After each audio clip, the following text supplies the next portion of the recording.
All right, today I'm here in Vista, California with the owner of Apollo Sprayers, John Darroch. So, John, I want to talk a little bit about, we've got the Apollo Atomizer 7700 gun, and I want to talk about cleaning this gun because it is important to maintain it. It is important to clean it, right. And maybe it might be important to lube it. So, can you give me kind of like the rundown on how you would go about cleaning this gun? Say, for instance, I use a lot of 2K polys and they're water-based products. What would I clean with and what would I not clean with that might cause some problems? So good question, Chris. So there's a lot of stainless steel in the Atomizer gun, which really helps to clean, to keep the gun in good order, so it's not going to grab onto the coatings and things like that. So having good materials in the gun helps a lot. But with the water-based materials, the best thing to clean it up with is, believe it or not, just some dishwashing soap and some good old-fashioned warm water.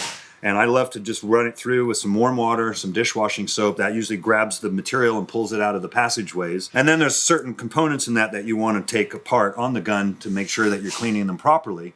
But using things like lacquer thinner with waterborne finishes is going to be a big no-no. A lot of people tend to try to do that, but if you've ever tried to do that, lacquer thinner will not only make the water-based materials gum up in many ways and not actually break them down and clean them, but lacquer thinner leaves an oily residue in the spray gun as well. So if you go back and you spray a water-based material after you've cleaned your gun with a lacquer thinner, you're going to end up pulling that oily residue out of the gun with your material, and it's going to end up causing all kinds of problems with contamination on your surface, as we commonly call fisheye. Right. So to avoid that, what I like to do is when I'm done cleaning up, and for me, because I spray a lot of different kinds of paints, I spray waterborne, solvent-bornes all day long, so I have to make sure that my gun is completely compatible with both types of finishes. Right. And so the best thing to do, if you want to make sure that your gun is compatible with the most types of finishes on the market, is to use acetone. So I do a general cleanup with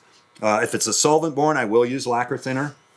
Or if it's waterborne, as we were talking about, then I'll use just the warm water and some dishwashing soap. Then I'll flush out afterwards with a little bit of acetone. Right. And what the acetone will do is pull out any oil that's in there that's left over from the lacquer thinner if I use that to clean. Or and vice versa, it'll pull the water out of the gun too, so that it's not leaving it in the gun to evaporate and leave any water deposits or anything like that inside the gun. So keeping the gun clean and using it with acetone is key to keeping it in good shape. All right, John, thank you very much for giving us some tips and tricks on how to clean the 7700 Atomizer gun. So if you got any questions or comments for John or I, just leave it down in the comment section below. We'll try to get to that section, answer those questions and comments. Don't forget, if you liked the video, give us a thumbs up. We'd appreciate it very much.